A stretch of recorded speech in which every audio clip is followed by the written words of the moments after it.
এটা চায় আসলে দুটো কারণ। এক নম্বর কারণ হলো তারা সমাজে আরো বেশি প্রভাবশালী হতে চায়। তারা মনে করে আমাদের এই সমাজটা এমন একটা অবস্থা দাঁড়িয়েছে না, সমাজটাই একটু ঝামেলা হয়ে গেছে, যে হুম, আমাদের সমাজ ব্যবস্থা, সরকার ব্যবস্থা, রাষ্ট্র ব্যবস্থা এমন একটা অবস্থা হয়ে দাঁড়িয়েছে যে তারা মনে করে যে আমি যদি একটা দাপটের অবস্থায় না থাকি, আমি যদি মানুষের 10টা তদবির করতে না পারি, আমি যদি নিজে প্রচুর অর্থ উপার্জন করতে না পারি, তাহলে বোধহয় সমাজে আমাকে লোকে সফল বলবে না। এই একটা মানসিকতা অনেকের মধ্যে কাজ করে। এবং সাংবাদিকতা পেশাটাকে সেই অর্জনের ক্ষেত্রে তারা একটা হুম, হুম, টুলস হিসেবে ব্যবহার করে। সাংবাদিকের কাজ যেটা নয়, এটা তারা ভুলে যায় এবং ভুলিয়ে দিতে চায়। এটা হলো একটা কারণ। এই আকাঙ্ক্ষা থেকে সেটা করে। আপনি নিজে অনেকদিন সাংবাদিকতা করেছেন, আপনি এটা বুঝতে না পারার কোনো কারণ নাই, কারণ আপনি যেখানে করেছেন সেই অফিসেও হুম, এ ধরনের প্রচুর ভিত্ত আপনি দেখেছেন, সুবেশধারী ভিত্ত। আপনি দেখেননি এটা আপনি বললে আমি বিশ্বাস করবো না ভাই। হুম, আপনিও দেখেছেন, আপনার সেই অফিসেও ছিল, অনেকেই ছিল, অফিসে বিশাল দাপটের লোক, ওখানে যে দেখবেন হাত পসলাচ্ছে, কাচুমাচু করছে, এরকম দৃশ্য আপনি দেখেছেন ভাই। কাজেই তারা কেন করে? তারা ওই যে বিশাল অর্থ উপার্জন করে। একজন একটা সাংবাদিকের হুম, কত টাকা থাকা উচিত আপনি বলেন তো? একজন সাংবাদিকের বেতন কত টাকা পায়? আপনি চাকরি করেছেন, আপনি জানেন কত টাকা আপনি বেতন পান। যে বেতন দিয়ে ঢাকা শহরে সংসার চালানোর পর আপনার 3টা গাড়ি থাকবে, ঢাকা শহরে বাড়ি থাকবে, বিদেশে বাড়ি হুম, থাকবে, জি, এটা কি ভাই? টাকা একটা জিনিস মনে রাখবেন, টাকা কখনো আসমানি উপায়ে আসে না।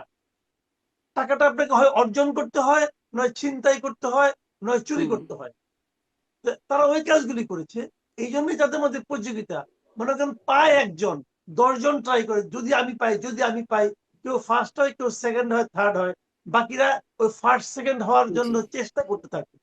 এটি হলো মূল কারণ। আর জি, আমি এখানে স্পষ্ট। বিপরীতে যে কথা প্রথমে হ্যাঁ, বলেছিলেন, ওটার উত্তরটা শেষ করিনি। সেটা আচ্ছা, হলো শেষ আপনি করুন। জানতে চেয়েছিলেন যারা আমন্ত্রণ করেছিল তাদের কি অ্যাটিটিউড ছিল। হুম, হুম, তাদের অ্যাটিটিউডটা আমার কাছে একেবারেই নতুন লেগেছে। নতুন লেগেছে এই জায়গাটাতে তারেক রহমান সাহেব নিজে, আমি ওইটা আপনার একটা 5 তারা হোটেলের বলরুমে হয়েছে। শুধুমাত্র সিটি ব্যাংকে অ্যাকাউন্ট থাকলেই করতে পারবেন গুগল পে। তাই অ্যাকাউন্ট খুলুন আজই। যে প্রশ্নটা আমি বরাবরই করি, এনসিপির ক্ষেত্রে করেছিলাম, যে এই ধরনের অনুষ্ঠান 5 তারা হোটেলে করতে হয় কেন, এই বিপুল খরচ হুম, কে দেয়? সেই প্রশ্নটা ওনাদের জন্য থাকলো, এই খরচটা কে দিয়েছে ভাই? যিনি দিয়েছেন তার সঙ্গে আপনাদের দলের কি সম্পর্ক? আপনারা ক্ষমতায় গেলে তাকে কি পাইয়ে দিবেন? এই প্রশ্নটা আমার থাকলো। কিন্তু থাকার পরেও আমি বলবো, প্রায় আপনার সাংবাদিক, ক্যামেরা পার্সন, রিপোর্টার সব মিলিয়ে প্রায় 200-300 লোক ওখানে ছিলেন। আমি দেখেছি জনাব তারেক রহমানকে প্রত্যেকের টেবিলে এবং চেয়ারের কাছে যে সবার সঙ্গে হাত মিলাত। আমার কাছে এই দৃশ্যটা নতুন মনে হয়েছে। এর আগে আমি দেখতাম এই সমস্ত ব্যক্তিরা 4-5 জন তার পরিচিত লোকের সঙ্গে হাত হুম, মিলিয়ে তারা যে মঞ্চে উঠে যেতেন, কিন্তু এখানে উনি তা করেননি। এবং আমি দেখেছি যে ক্যামেরা পার্সনদের সঙ্গে উনি হাত মিলিয়েছেন এবং তাদের সঙ্গে কুশল বিনিময় করেছেন। হুম, এটা আমার কাছে নতুন লেগেছে। আর আরেকটা জিনিস খারাপ লেগেছে, ওটাও আমি বলি।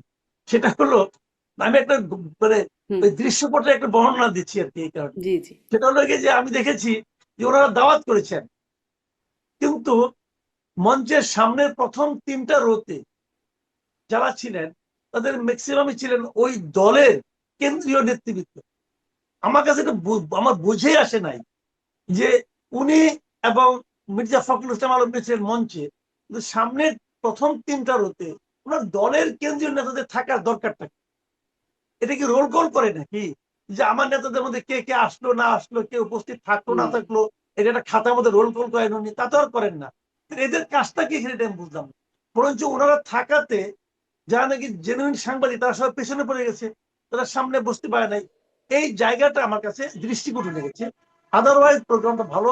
তারেক রহমান একটা চমৎকার বক্তব্য দিয়েছেন, বক্তৃতা দিয়েছেন। হুম, উনি কি বলেছেন তার চেয়ে বড় কথা ওটুকু বলি, যে উনি পুরো বক্তৃতার মধ্যে একবারের জন্য বিগত সরকারের, বিগত শাসকের, অথবা অন্য কোনো শাসকের, অথবা অন্য কোনো রাজনৈতিক দলের কোনো সমালোচনা ওনার মুখে আমি শুনতে পাইনি। উনি কেবল এটাই বলেছেন যে দেশটাকে কিভাবে সামনের দিকে অগ্রসর করতে হবে ওনার পরিকল্পনাটা কি জি সেগুলি জনাব কয়েকটা মাসুদ কামাল পরিকল্পনা ওনার যে আছে। পরিকল্পনা সেটা নিয়ে আমি আরেকটু বিশেষ করে আপনাদের দুজনের সাথে কথা বলতে চাই। তার আগে আলাউদ্দিন মোহাম্মদ আপনার কাছ থেকে একটু শুনি যে কেমন মনে হলো তারেক রহমানের কথা শুনে। এবং জনাব মাসুদ কামাল বলছিলেন যে অনেকেই সাংবাদিকদের ধরেই নিয়েছেন যে সামনে প্রধানমন্ত্রী, বা আপনারাও বিভিন্ন সময় বলেন এটি একটা অভিযোগের সুরেই যে অনেকে একরকম ধরেই নিয়েছেন যে তারাই যেন রাষ্ট্র ক্ষমতায় চলে গেছেন বা তিনি প্রধানমন্ত্রী হয়ে গেছেন। সাথে সাথে বিদেশিরাও কি ধরেই নিয়েছেন যে তিনি প্রধানমন্ত্রী হয়েছেন? তাদেরও যে আচরণ দেখা যাচ্ছে, যেভাবে তাদের সাথে বৈঠক, সব মিলিয়ে একটু জানতে চাই। মূলত আপনার কাছে এই সংবাদ মানে সাংবাদিকদের সাথে কথোপকথন, শুভেচ্ছা বিনিময়টা আপনার কাছে কেমন হলো? আপনাদের দল এটা পর্যবেক্ষণ করেছে কিনা? নতুনত্ব কিছু পেয়েছেন কিনা? এবং পরের প্রশ্নটাও করছিলাম আলাউদ্দিন মোহাম্মদ।